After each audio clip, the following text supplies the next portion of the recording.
Buenos días. Es muy grato para mí y también motivo de agradecimiento poder participar de nuevo en este tercer Congreso de Historia Debate, haciéndolo como filósofa, este es el área de la que provengo, y más en concreto como perteneciente a la Escuela de la Fenomenología. Entre el anterior Congreso del año 2000 y este del 2004 se ha producido algo, en mi modo de ver, muy importante. Carlos Barros ha plasmado en un manifiesto historiográfico el espíritu de esta nueva historia que aquí nos reúne. Debo confesar que leí el manifiesto nada más aparecer publicado en la red y que su lectura, hecha desde esta perspectiva fenomenológica en la que me muevo y desde mi especialidad de filosofía de la historia, produjo en mí como efecto inmediato el sentimiento de identificación plena con la actitud que tal manifiesto está expresando, de modo que no podría rehusar la invitación a colaborar una vez más. Me siento implicada en esta interrelación multidisciplinar que siempre es tan fructífera. Mi colaboración en este congreso tiene dos objetivos: que se vea la viabilidad de un trabajo común entre nosotros, es decir, entre la nueva historia global y la ya centenaria filosofía fenomenológica, y a la vez que se vea el enriquecimiento mutuo que podemos obtener con este trabajo común. Esto es lo que me gustaría señalarles, aunque sea de modo tan breve y conciso como el que nos obliga el poco tiempo del que disponemos. Y solo encuentro una manera de probar esto, recuperando ante ustedes la figura del que fue el iniciador de la fenomenología, el judío alemán Edmund Husserl.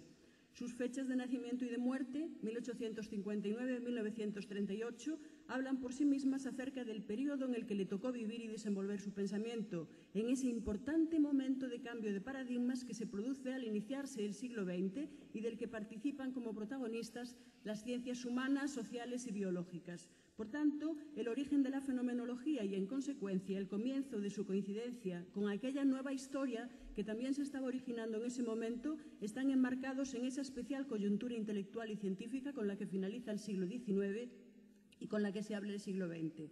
Porque recordemos, en lingüística con Saussure, en biología, en zoología con Font o Scheel, en filosofía con Husserl, en historia con Henry Baer, en neuropsiquiatría con Goldstein, en psicología con los autores gestaltistas, en geografía con Vidal de la Blanche, en antropología social con Marcel Mauss, y con toda seguridad, no estoy haciendo aquí una relación completa, en todas estas ciencias, y aunque no hubiera siempre contacto entre ellas, se va fortaleciendo al unísono y cada vez más la convicción de que el modo decimonónico de acercarse a la realidad resulta insatisfactorio y de que por tanto se necesita un nuevo enfoque en la investigación. Nadie mejor que ustedes, los propios historiadores, para saber que la mentalidad positivista de ese siglo anterior pretendía una ciencia sin sujeto en la que la subjetividad no tenía cabida. Solo era ciencia la objetivista, es decir, aquella que se situaba al margen de los sujetos y de lo vivido por ellos. Se buscaba el cómo y no el por qué.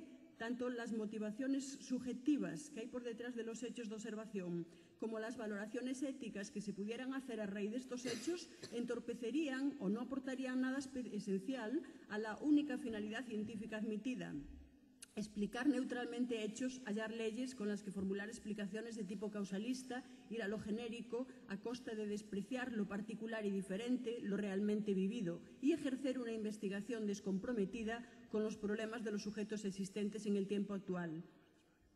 Pues bien, la convergencia en el sentimiento de crisis y de agotamiento de este modelo positivista y, asimismo, la convergencia en percibir por igual la urgente necesidad de retomar esa parcela de la realidad que se había dejado fuera de la investigación científica, esta convergencia conforma por sí misma un escenario común a todas estas mencionadas ciencias de principios del siglo XX de las que nosotros somos hoy sus herederos. Todas estas ciencias presentan la misma transformación hacia el sujeto y hacia lo concreto. Y es necesario aquí recordar esto porque evidentemente lo que así estoy reclamando, si se me permite esta expresión y con toda su fuerza, es que debemos reconocer un punto de partida común entre muchas de las ciencias de hoy y que por tanto no solo la historia dio ese giro hacia el sujeto y hacia lo concreto y lo vivido, sino que ese giro lo dieron bastantes ciencias más y entre ellas, como no, también la filosofía y por obra de Husserl. Pues bien, vayamos a Husserl y desde él al campo de la filosofía. Como investigador, como ciudadano y, en definitiva, como pensador habitante de su época, Husserl se muestra especialmente sensible a lo que desde el primer momento no dudará en definir como crisis, una doble crisis, la de la cultura y la de las ciencias, lo cual es la misma cosa. Europa, Occidente, la cultura occidental están en crisis, dice. El rumbo que llevan nuestras sociedades en nuestra historia se evidenciaba en ese momento, pero poco ha cambiado desde entonces, que están enfermas.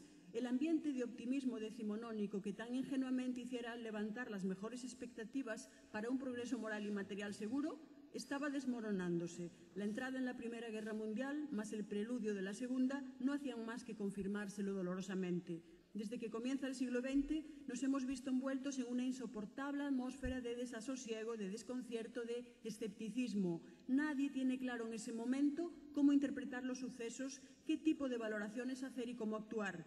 Crisis, pues, escepticismo, desconcierto, dice Husserl. Uno no sabe cómo actuar porque no tiene claridad teórica sobre qué es verdadero y qué es falso, sobre cuáles son los principios que habremos de defender siempre y universalmente para todos y sobre lo que, por el contrario, es solo verdad relativa, convencional, cambiante y modificable. La pérdida de asideros firmes para llevar por un sentido u otro nuestra actividad individual o colectiva hace siempre inclinar nuestra historia humana hacia un camino de sinsentido, irracional. Y esto es lo que está sucediendo en ese momento, al igual que ahora mismo nos sucede, a los ciudadanos, a los gobernantes, a las naciones. La marcha triunfal de las ciencias con sus continuos avances tecnológicos no ha podido evitar esta insoportable atmósfera de falta de criterios firmes y la sociedad occidental estaba para él asistiendo al peligro del cansancio y entrando en el camino de la barbarie y de la deshumanización. Todo ello es señal de haberse perdido la fe en ese proyecto racional de construir una humanidad mejor para todos. Y así las cosas, es un mérito de Husserl, por cierto, él era matemático, lo cual es todavía más meritorio, que no desee quedarse en el simple lamento ni cruzarse cómodamente de brazos ante esta situación tan negativa y que decida encarar la crisis como intelectual comprometido con su circunstancia. Es una actitud que tendría que servirnos como modelo hoy, a 100 años de distancia. Toda esta mala situación en la que vive le lleva a pedir un cambio, como él dice, una renovación en nuestro presente y en nuestra cultura occidental, porque él piensa que la renovación es nuestro problema ético individual y ético-social y la que debe pasar a ser nuestra principal tarea como pensadores.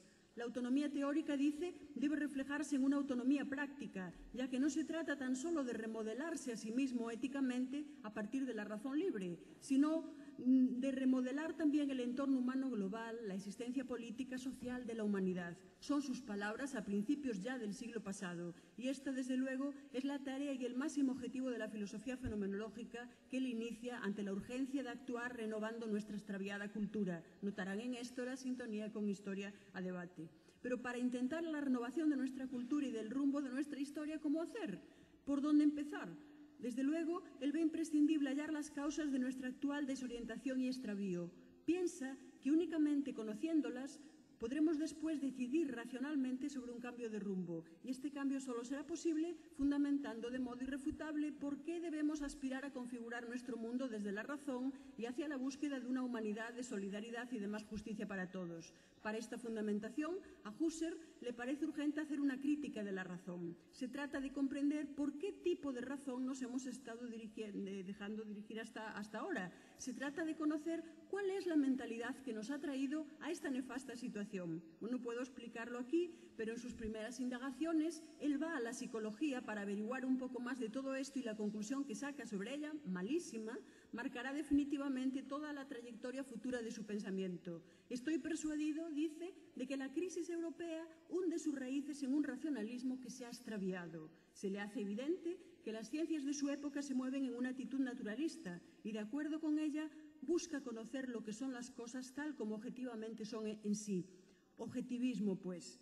¿Y en todas las ciencias ocurre esto mismo? Por supuesto que también en la filosofía y en la historia.